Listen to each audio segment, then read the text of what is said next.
You are listening to the Toxic Mold Podcast with my husband, Steve Worsley, the toxic mold expert and your number one source for mold consulting and mitigation in the USA.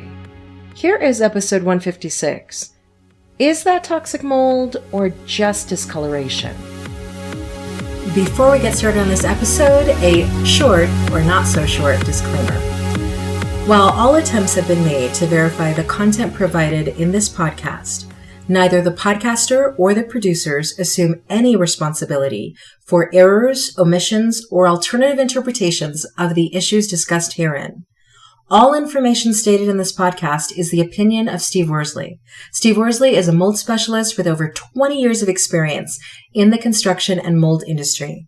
The Toxic Mold Podcast is for information sharing purposes only. The views expressed are those of the podcaster and his alone. These views should not be taken as expert instruction or commands.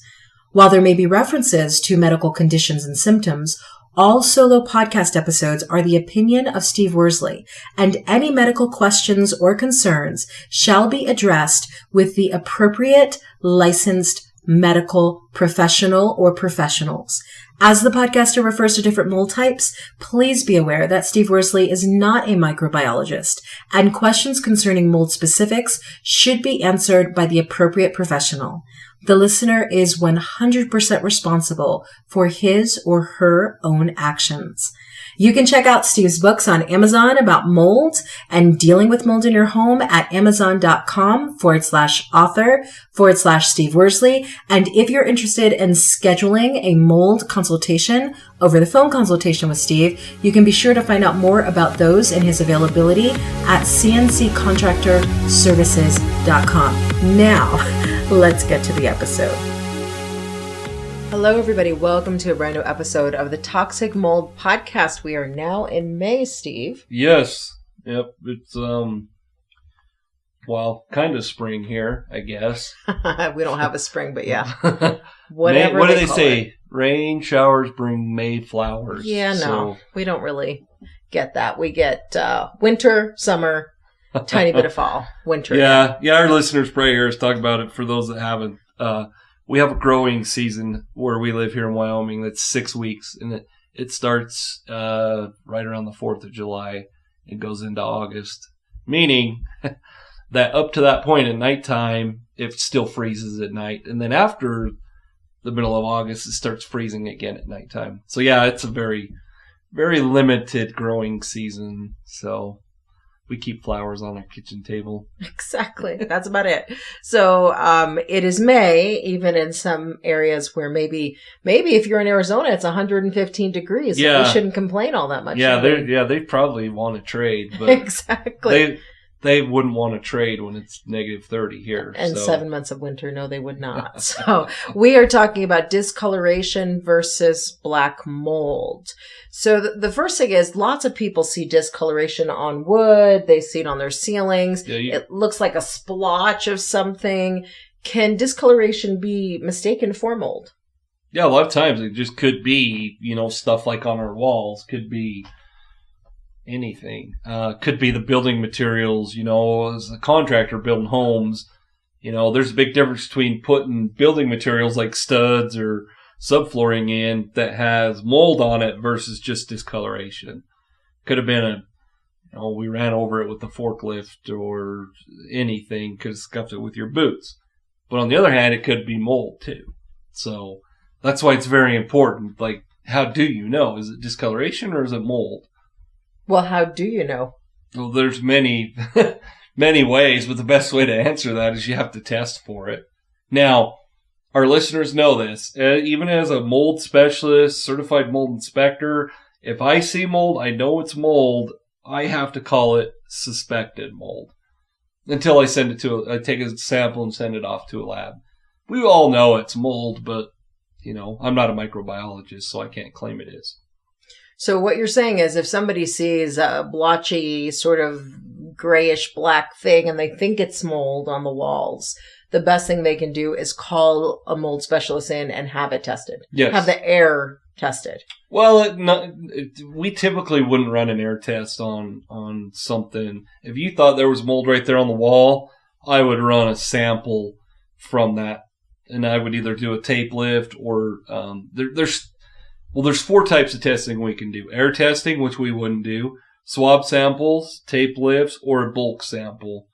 Swab is literally, it's the same things they use in doctor's offices. It's a big Q-tip, so you'd roll that on the surface. Tape lift is literally exactly what it sounds like, a piece of Scotch tape. That's not what we use, but it's a slide that we take that material from. And then a bulk sample is literally cutting the piece out. Bulk sample would be like a piece of sheetrock, a piece of insulation, a little piece of, I've sent hay off, just a little. Bulk means a sample of the suspected material.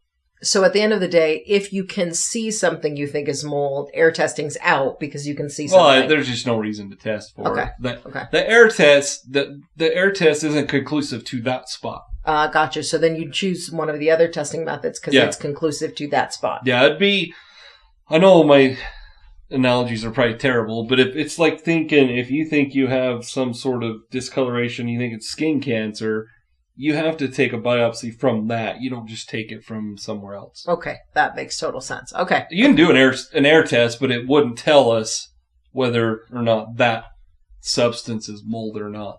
Absolutely. So then you call a professional, they come in, they're doing one of those testing types. Are they checking for anything else while they're doing, let's say, a tape lift? Or are you saying they or me? Well, that's a good question. I'd say, how should it be done? I don't know what they are doing. Yeah, but how should it be done, though? Well, if it was us, we go in and we do a full mold inspection. Okay. So, yes, does it sound extreme? Maybe. But I'm not just going to walk into your house and say, okay, where's that spot? I do a tape lift because that's what I prefer. I do a tape lift and I send it off to a lab. That's not how we operate. It's kind of no different than calling your doctor and saying, I'm going to come in. Can you just take a sample of something I think is cancer? Mm-hmm. They're probably not going to do that. Yeah.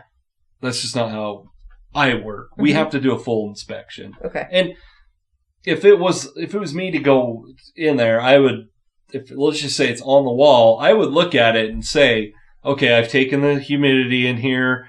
I've looked at it. There's, no texture to it. It doesn't, the infrared camera doesn't show that there's a water leak. Like, there's lots of things I would do. That's why I'm clear. I don't know what the other guys do because they're the other guys. But we go a lot more in depth. So, and a lot of times I would say, like, okay, because the packages we offer, you get 2 samples with it. I would say, well, your 2 samples, if you want to do air, one outside, one inside, you would have to pay extra for that. Or we only do a tape lift here and a tape lift somewhere else, which doesn't really matter to our listeners that much. But my point is there's more than just doing a tape lift. So there's looking at a lot of the different factors. Yeah, we have to know what's going on above it, behind it. But we want to know. Mold doesn't just start growing and I keep pointing at the wall. It doesn't just start growing in one little spot on the wall or the ceiling out of the blue. Does that make sense? And so then that's why you're saying a full mold inspection would be is necessary. So then what if somebody is working with another company and they don't do that? What if they just come in and they just do a random, just a test? What if they do just the tape lift? Mm-hmm. Just because they want somebody cheap? Correct. Well, then how do they know? I mean, it's going to come back. So let's just say it comes back and they go, yeah, it's mold. So I call my client and I just say, hey, it's mold. Does that make sense? Like, yeah. Okay. What does that mean? What caused it? What do we got to do? Like, does that make sense? But I guess it means nothing. It does mean nothing if you don't do all the research. But how do clients do a great job of selecting somebody who's going to take a comprehensive look if they've never worked with them before, right? I mean, I think this is where your virtual property assessments come in, because you do get a lot of clients who come to you and say, we've been through 10 people who basically came in and ran a test, gave us some flimsy results, and then said nothing. Right. And once again, that's the problem. I mean, that's why at first, when I say at first, we've been doing this for years. For a long time, I wouldn't do virtual property assessments. I didn't like the fact that I wasn't personally there on site. Well, obviously with COVID, a lot of things had to go virtual, and a VPA is just as good. I'm not going to say 100%, but it's 99.9% as good as me being there, because our client is holding their camera or their iPad. It's usually better with their phone, on the camera on their phone, but I'm the eyes, and I'm saying, wait, hold on, zoom in there, move to the left, move to the right. Like, it's like me being there, but it's very important to do that. But I used to not offer that because I felt it was important for me to be on site. But the problem we've ran into is I've had clients where, like you said, they've literally spent $10,000 in testing and have gotten nowhere. Mm-hmm. And that's why we charge what we charge, and I don't just go in and do a tape lift. So let's just say they were to hire me to do the VPA. Our listeners are like, okay, so what if I need testing done? We'll make that call, and I'll tell them what their next steps are. But at least we know we did a VPA, and then if they hire a professional, let's just say it's in Florida, we know from our VPA, which is the visual inspection, and the test results, what's going on. Absolutely. So then given the need for a comprehensive look at whatever discoloration they're saying to tell whether it's mold, what's your call to action for people? Well, we just, pretty much covered it, but if you believe something is mold, you probably should have it tested. But before you do that, well, I shouldn't say before, make sure you hire a guy that's going to do a full inspection or do a VPA with us, and then we can move to the testing part. If you want to go with the cheap guy that's going to charge you $250 to literally do a tape lift, send it to a lab, and give you a lab report, because that's all they're going to do, you're wasting your money.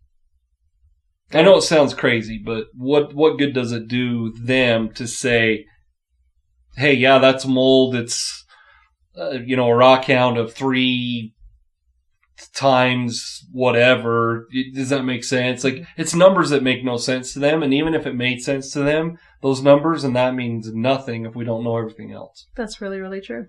Very, very true. And it's also why you've written a number of books, including Black Mold and Home Inspections, to help educate clients on the things they need to be looking for, right, so that their eyes are wide open when they're hiring people. Yeah, and that's, we have courses. We've done, and that's why we offer the things we offer, is we've taken a totally different viewpoint, more. We want to be able to help our clients no matter where they are across the world. If you have an internet connection, you can get the books, you can do VPA, you can do consultations. There's tons of things that we offer, and that's why we've kind of gone down the road we've gone down. Because I hear all the time, like, do you know anybody good in Southern California? Well, I don't recommend people, and the reason why is because there's too many of them that just come in and charge you $250 to do a tape lift. Exactly. So be sure to check out Black Mold and Home Inspections on the other books on Amazon. Yep. You can also find out more about them at cnccontractorservices.com. And again, don't go with the cheap guy. Do a comprehensive evaluation. Well, and we're, interestingly enough, we're actually, there are things that we are more expensive, but for the most part, I've had clients that say, they want $1,000 just to come out and do testing. That's not even a mold inspection or anything. And it's like, wow. So, if we're on board throughout the entire process, I guarantee it's going to save them a lot of money. Absolutely. Short and long term. Yep. There you go. You've heard it from the expert. We'll catch you in the next episode. Prevent toxic mold exposure before it gets in your home. Download Steve's free mold investigation checklist at tinyurl.com/CNC mold checklist. Again, download Steve's free mold investigation checklist at tinyurl.com/CNC mold checklist.